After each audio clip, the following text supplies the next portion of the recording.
J'ai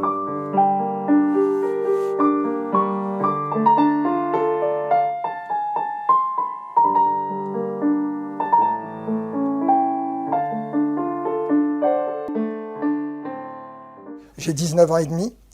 Je pars avec ma grand-mère maternelle, avec qui j'avais un lien très très fort. On part 8 jours à la campagne, dans un hôtel. Et vraiment, ça a été un moment extraordinaire. Et puis, en revenant, elle a fait un infarctus.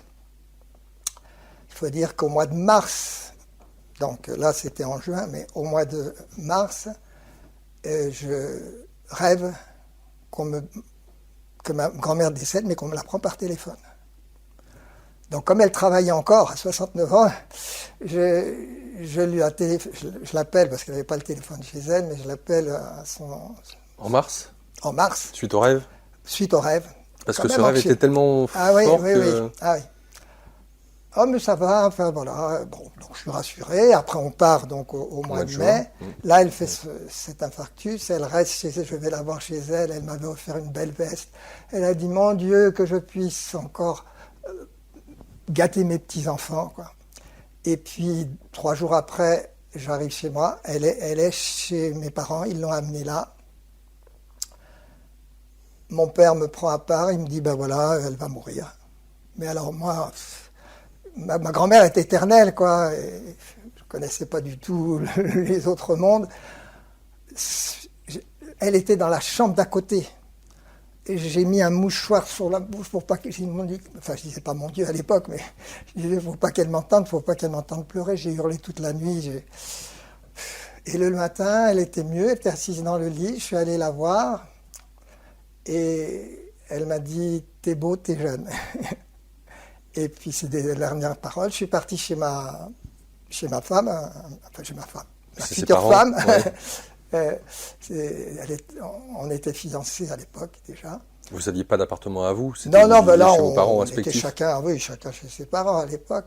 Et donc, je suis allé chez ma future femme, ma fiancée. Je lui ai même fait... je voulais qu'elle soit blonde. Alors c'est moi, la première teinture, j'en fais encore maintenant, hein, la première teinture de ses cheveux pour qu'elle devienne blonde. Elle était belle.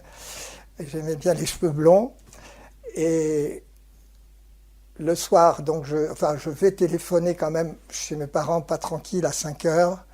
Et mon frère me dit, attends, non, les parents sont pas là. Après, ah ça y est, ils arrivent. Ah ben ils me disent que c'est fini. Je dis, quoi, c'est fini? Donc j'apprends par téléphone, par mon frère, que ma grand-mère est décédée. Je prends ma mobilette depuis le tabac jusqu'à... Bon, il y avait quelques centaines de mètres. J'ai traversé tout ça, mais sans rien garder. Je me suis jeté dans... Enfin bon, pour moi, c'était là. T'avais rêvé que ta grand-mère... Voilà, c'était dans un rêve au mois de mars que j'apprenais qu'elle mourrait par téléphone. Voilà, donc le lendemain, bon, la nuit a été un peu dure, le lendemain, je me réveille. Une joie. Ma grand-mère est là, je ne la vois pas, hein. Je ne crois pas à tout ça. Attends, juste avant que tu nous dises, ouais. Quand tu dis je ne crois pas à tout ça, pour le jeune homme de 19 ans et demi que tu es, en dehors de la science-fiction, de ton amour pour le cosmos, l'espace, etc., le monde invisible, et quand j'ai monde invisible, j'entends par là, tu nous as dit au début que tu n'avais pas eu d'éducation religieuse, quelle qu'elle soit, etc.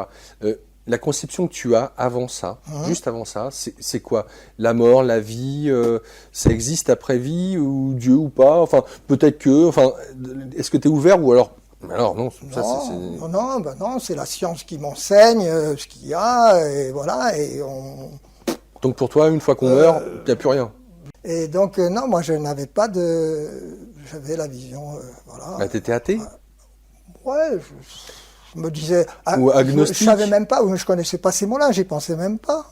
Oui, mais ce que je veux dire par là, c'est est-ce que pour toi, il y avait une force surnaturelle ou ça n'existait pas? Je disais, on a un cerveau trop petit pour comprendre. Je disais toujours comme ça, mon frère, de toute façon, on a un cerveau trop petit pour comprendre.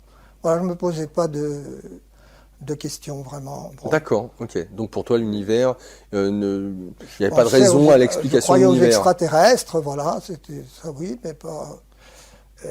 donc, pas de spiritualité, voilà. Quoi. Et donc, ce lendemain du décès de ma grand-mère, Bon, ben après, je l'ai évacué, parce que bon, ça ne rentrait pas encore dans le cadre, quoi. Mais enfin, j'ai eu quand même...